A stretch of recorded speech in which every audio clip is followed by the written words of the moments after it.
We met on a Friday that smelled like rain and overripe peaches.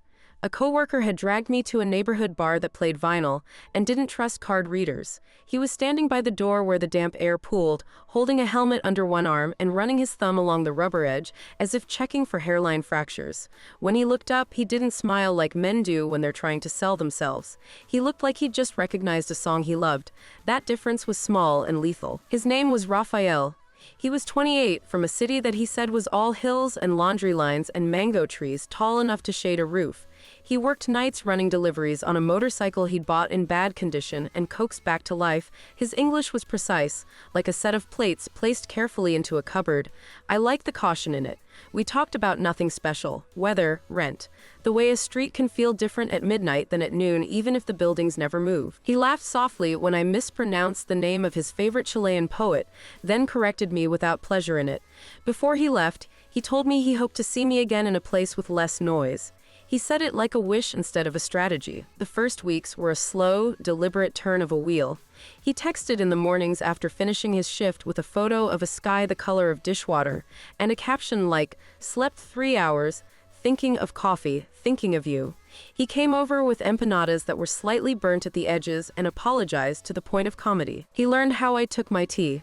I learned his Sunday was actually Tuesday. We made space. We didn't say relationship. We didn't need to. He brought small things into my apartment: a wool cap with a tear along the seam, a jar of chili oil with a label from home, a book of poems with his name on the flyleaf in tidy block letters as if he had signed for his own life.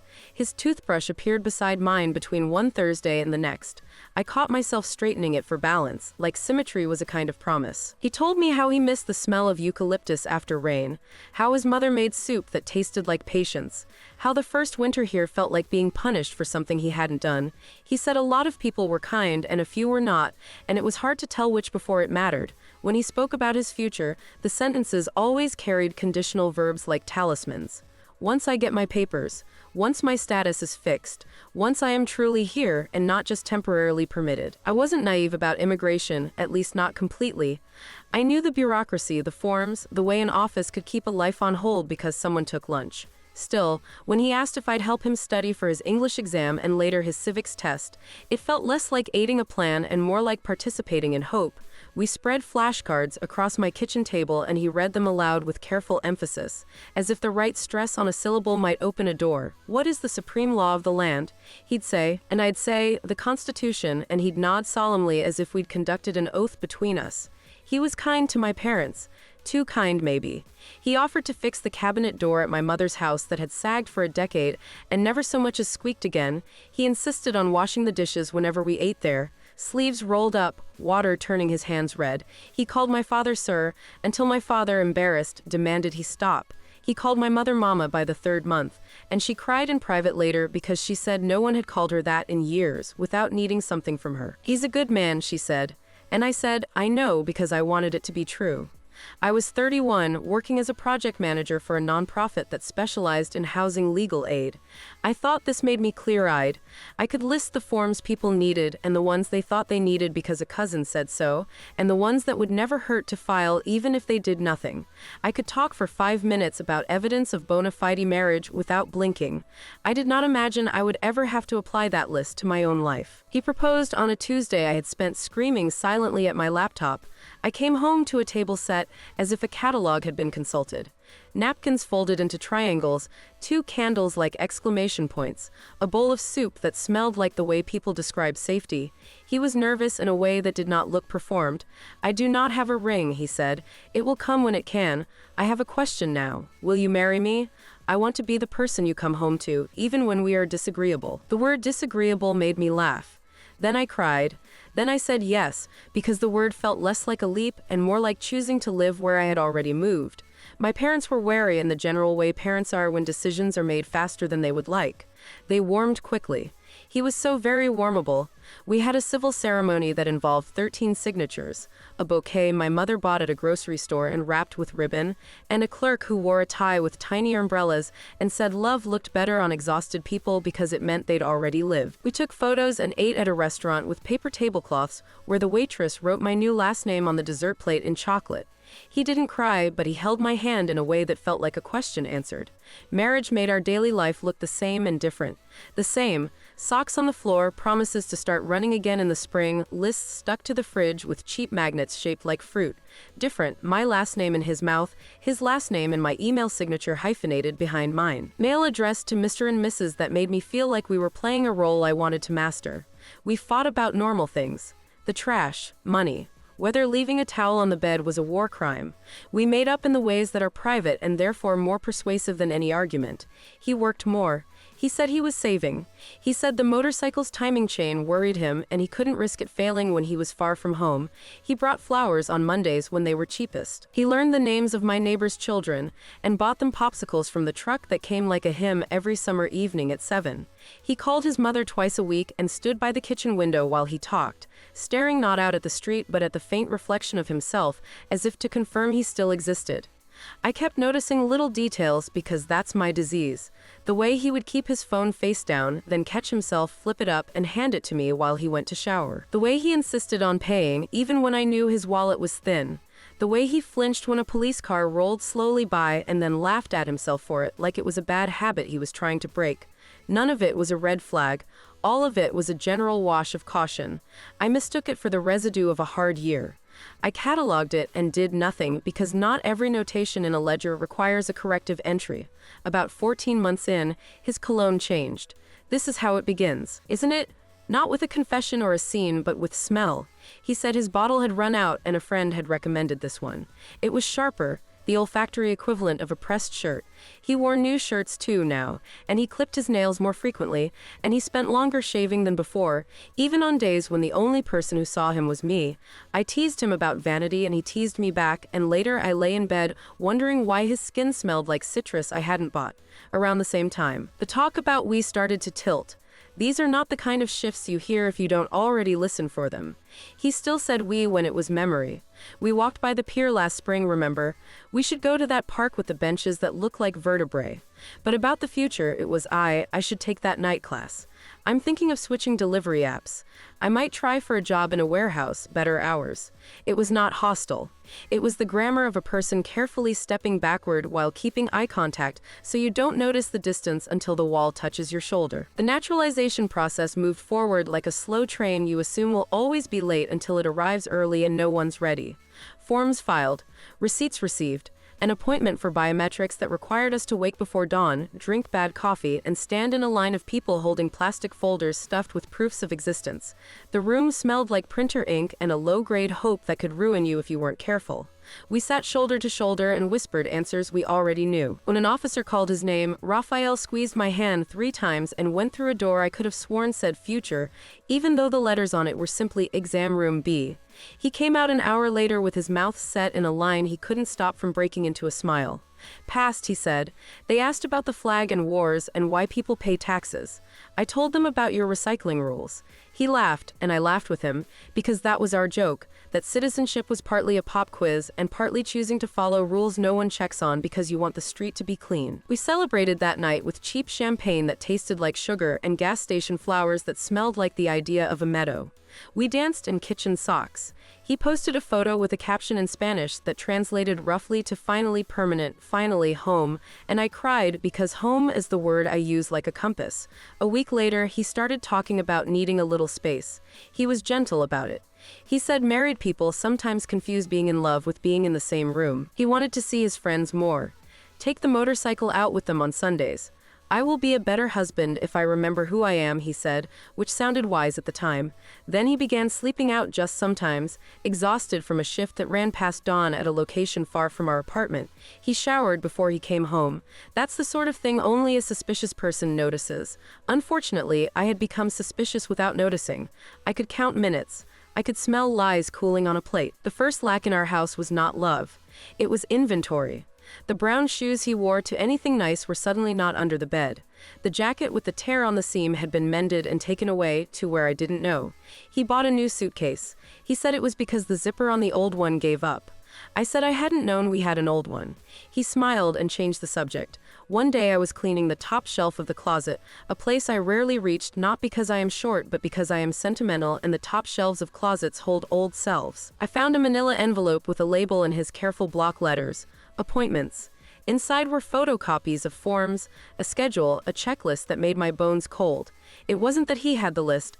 I had made lists like that for clients for years. It was that the list had deadlines that converged on a date 3 weeks from now with a circle around it drawn hard enough to leave an indentation on the next sheet. Underlined, passport.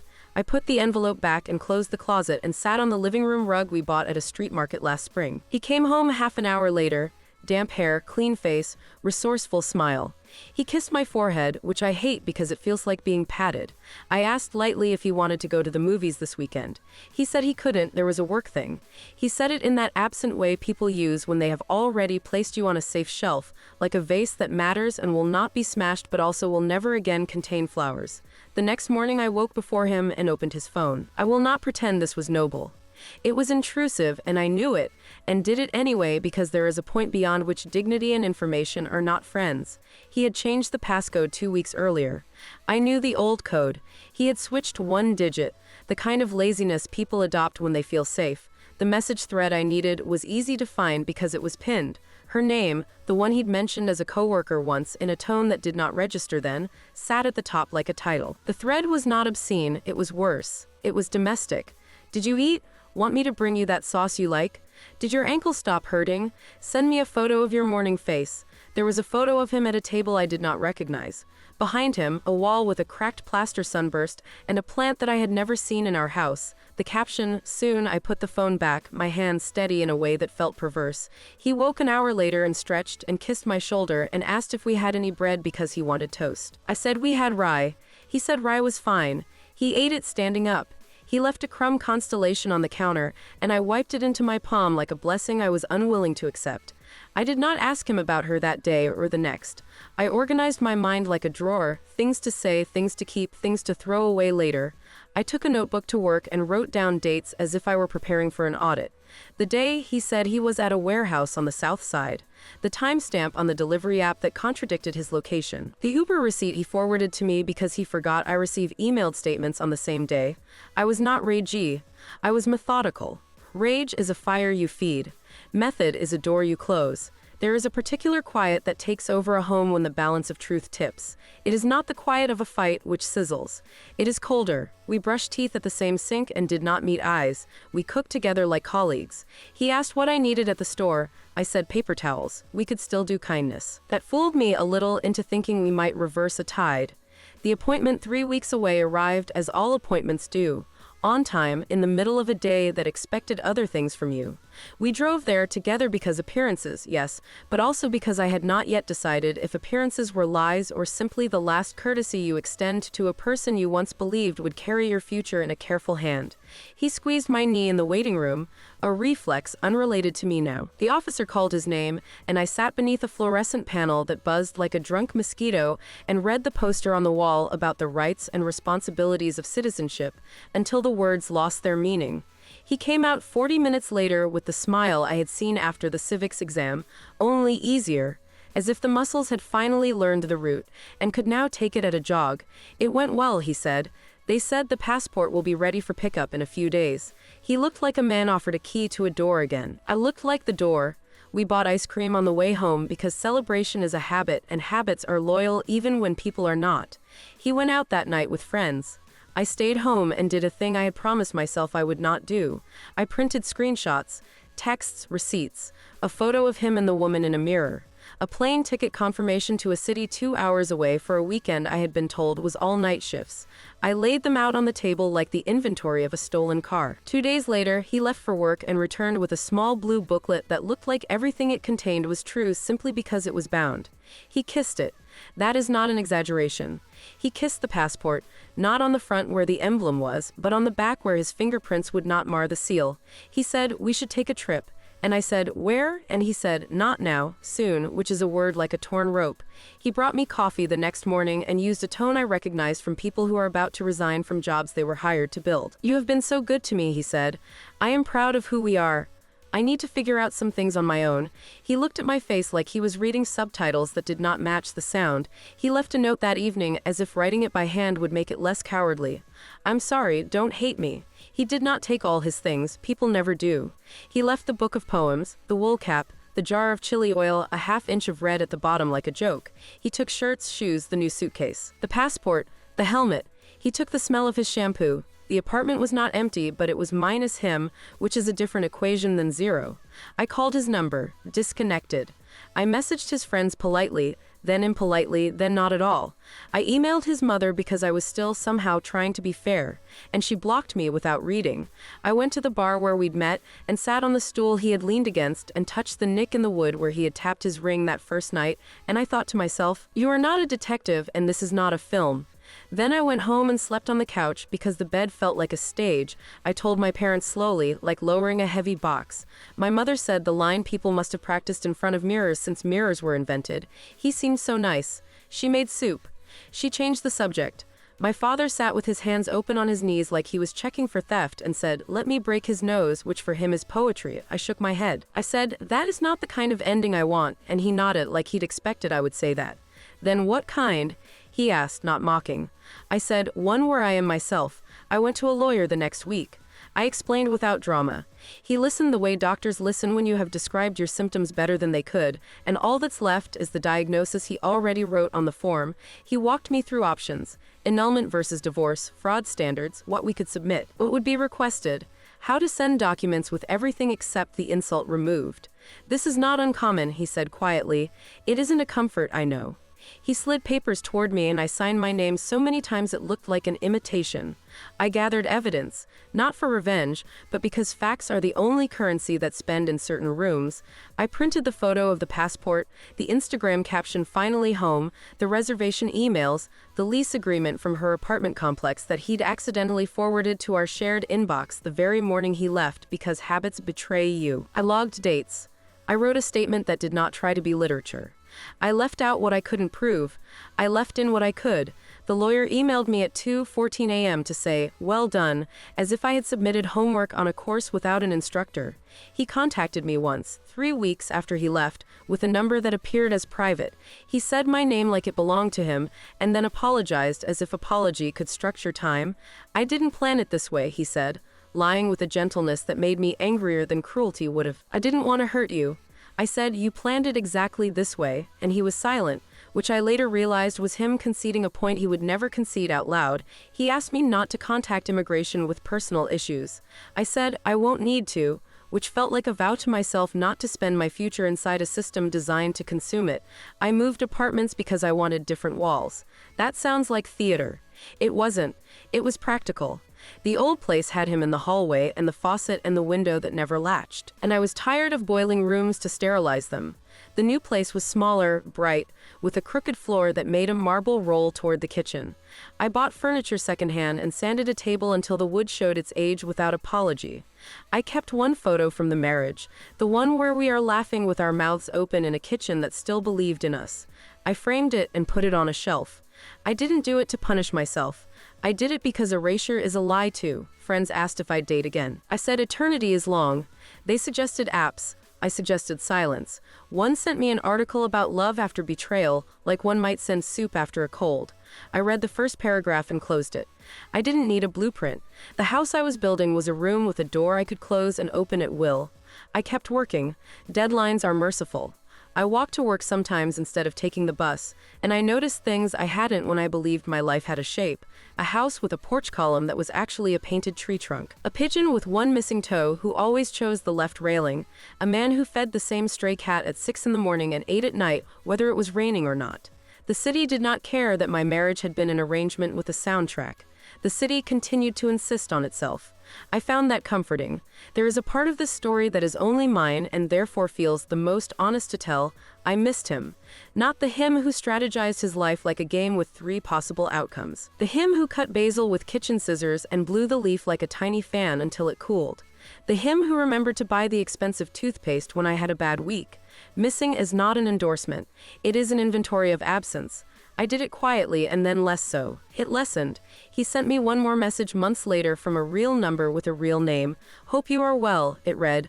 "I think of you often. Thank you for everything." The sentence's shape was polite. It did not contain meaning. I did not reply. I blocked the number. I lay on the new couch with a book and realized 2 hours had passed and I had not thought about him.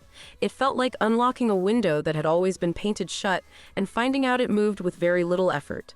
The annulment became a divorce because sometimes the law requires you to use the word that matches the geometry, not the feeling.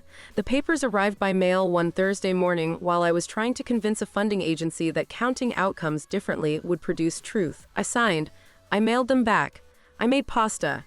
I ate it standing up like he used to, and I smiled at the way the sauce stained my lip because small embarrassments are proof of life. I saw him only once after that. He was on a sidewalk with a woman I recognized from the messages. She laughed at something he said and pressed her face into his shoulder, and he put his hand on her lower back in the practiced way he had with me. He looked older, that was all. I kept walking.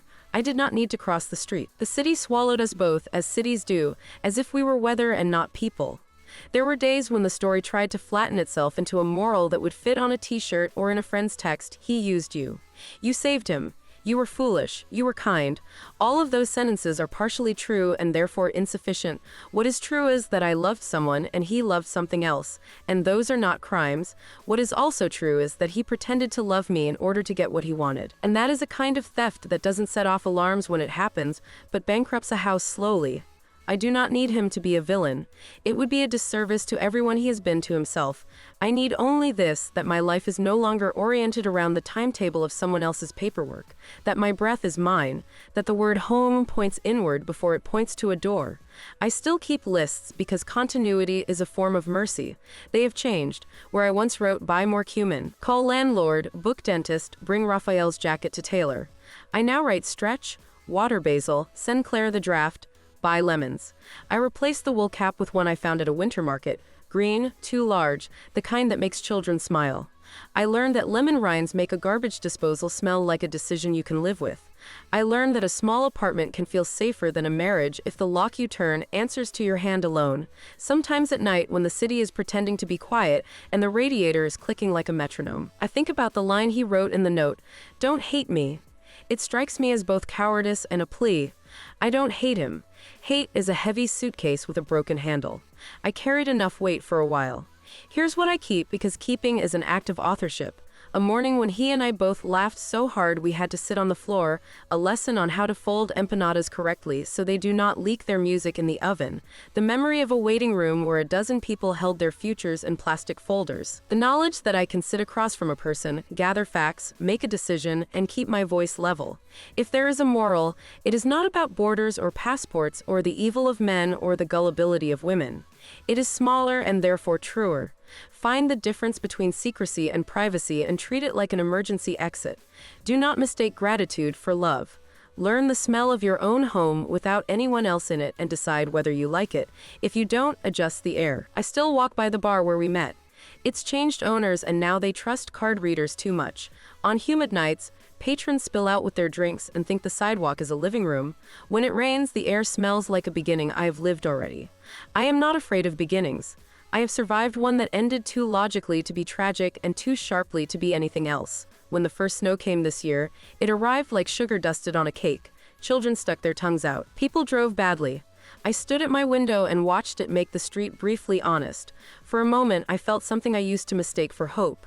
It wasn't hope, it was steadiness. It was the sense that this time, I could watch the weather and not look for a door or a man or a document to tell me what season we were in. At the beginning I said the sound I heard was a clock. Now it is not ticking.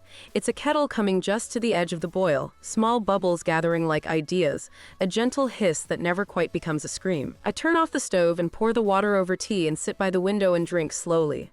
The cup warms my hands. It is enough. Weeks later, a friend's friend asked me, in the careless way strangers have permission to be curious, whether I regretted it all. I told her regret is a tool with two edges. One slice will cut out what's rotten. The other will make a wound that pretends to be a window. I would choose myself earlier next time, I said. That's the only revision. She nodded like she didn't understand and would later. And I smiled even though she couldn't see it. He will become a story in my life told with fewer adjectives every year. I will become a story in his life told with more if he needs to justify himself. Neither of those stories is truth. Truth is the quiet kitchen where I'm writing this, the basil plant that refuses to die on the sill, the suitcase at the back of my closet that holds nothing because I have nowhere I have to run.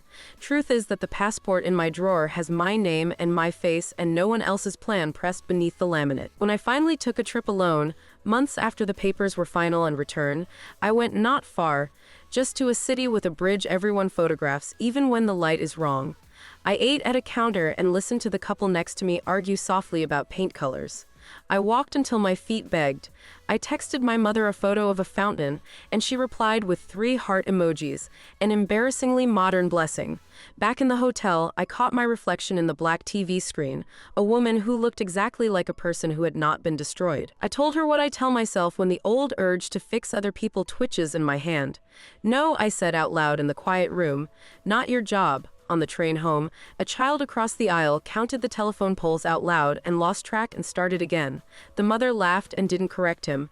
I almost cried from the purity of that forgiveness. Once, when I made a list and everything on it was another person, I would have tried to teach the boy a better system. Now I let him count badly and turned my face toward the window where my own reflection sat beside the moving world. Both of us traveling, neither of us late. This is not a confession. It's a record. Records help when memory tries to make art out of damage or damage out of art. He used me to get citizenship and left the day the last stamp dried. That's the sentence at the top of the page. Below it is the rest of the page where I continue to write things like grocery lists and small joys and dreams that do not depend on anyone's signature. This is my life. It is not smaller now. It fits.